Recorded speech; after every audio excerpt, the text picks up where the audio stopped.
Alright, for my network, I chose Facebook as my network to map out. And as far as Facebook goes, there are many subgroups for me.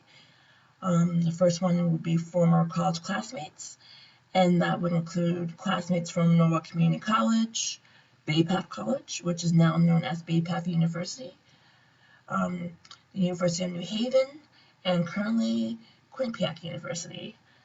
The next subgroup would be Medicine Cabinet followers, and Medicine Cabinet is an online comic series I created, and I have a Facebook page for it.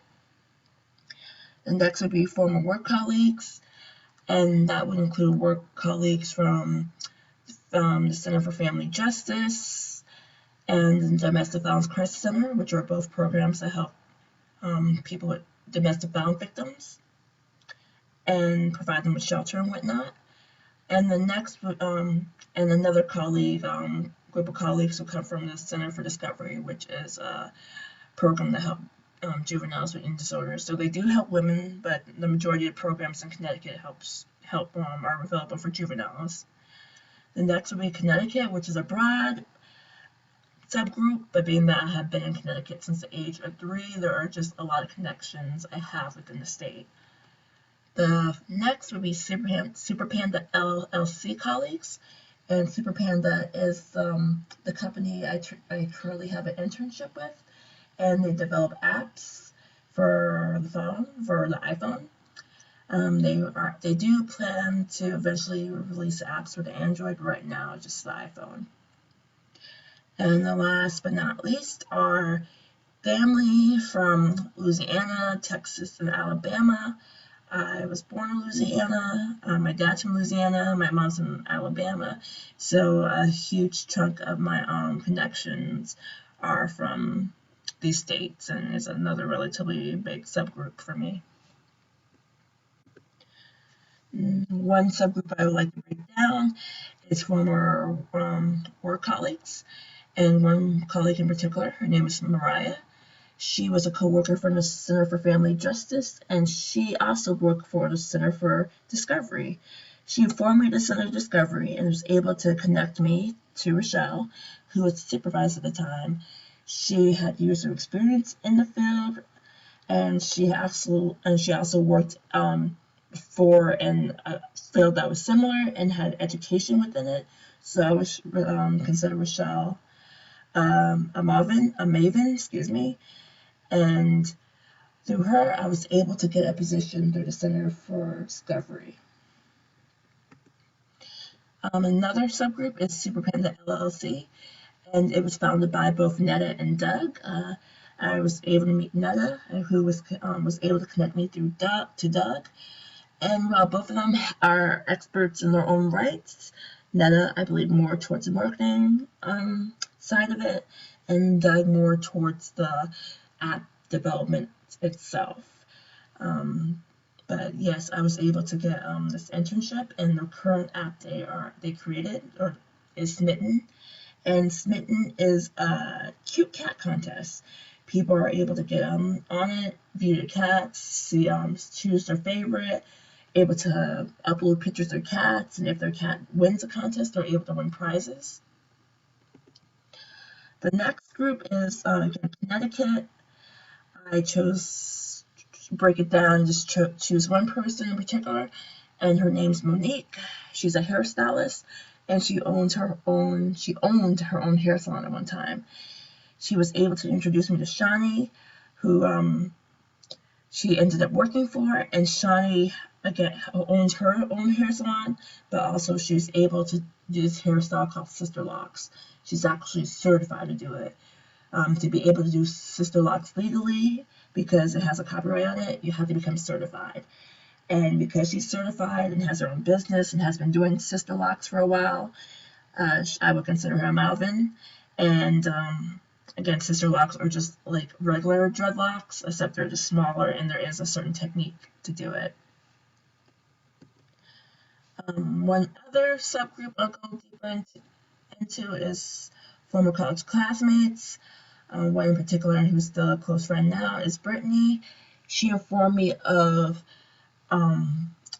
campus or work studies that are currently on campus, and through her, I was able to meet Steve, who was overseeing the department at the time, or the campus public safety department at the time. And through Steve, I was able to get a position as a campus public safety worker. Steve does have years of experience in the legal field or in the law enforcement field.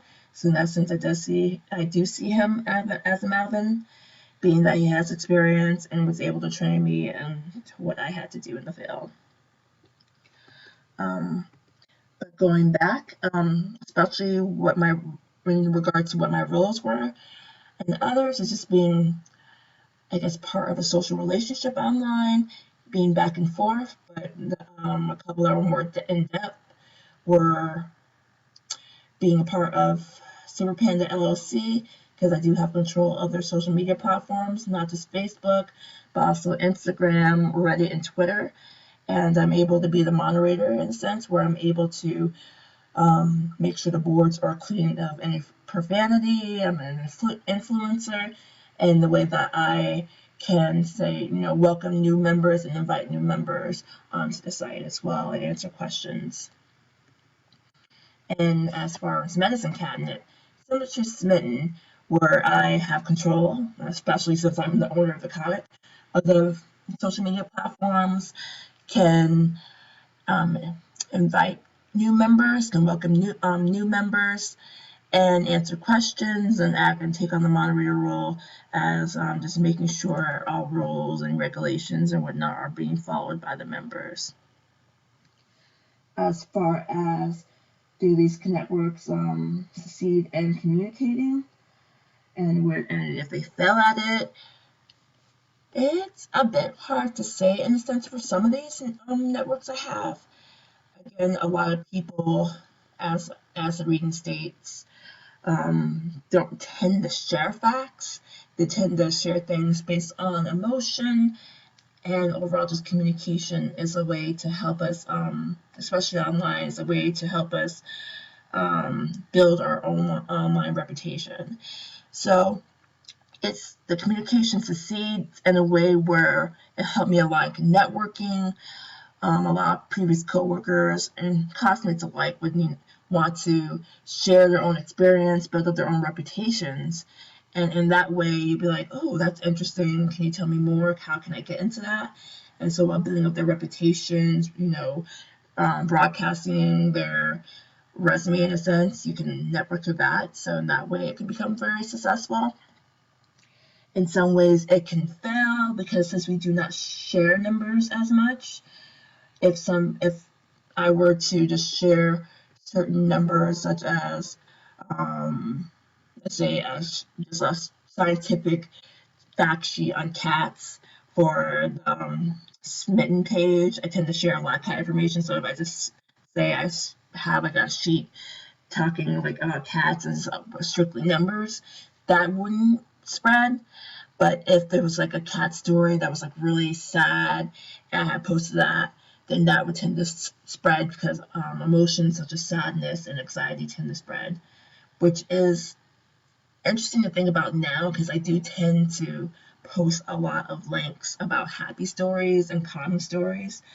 And thinking about it, it does kind of seem like I should go on the opposite end since sadness and anxiety spreads. At the same time, you want to have a happy, I guess, emotion attached to your page. So it's kind of like a weird balance. You want to have attention, but then at the same time, you kind of worry about what type of attention you're bringing because you just don't want to post sad or anxiety provoking substance in your on your Facebook pages. But as far as that is my main networking in the subgroups. But the ones I have like the most that I would take that has an influencer, which would be, I guess I would consider me, would be Super Panda and Medicine Cabinet, being that there are it's like a actual page where members are constantly going back and forth, where the others are mainly just personal conversations going back and forth with each other. It's not mainly a huge broadcasting range. I mean, there are group texts, but as far as like the overall, like getting hordes of people into the conversation. It's mainly those two. All right, that is it for the networking, and I hope you have a great day. Thank you. Bye.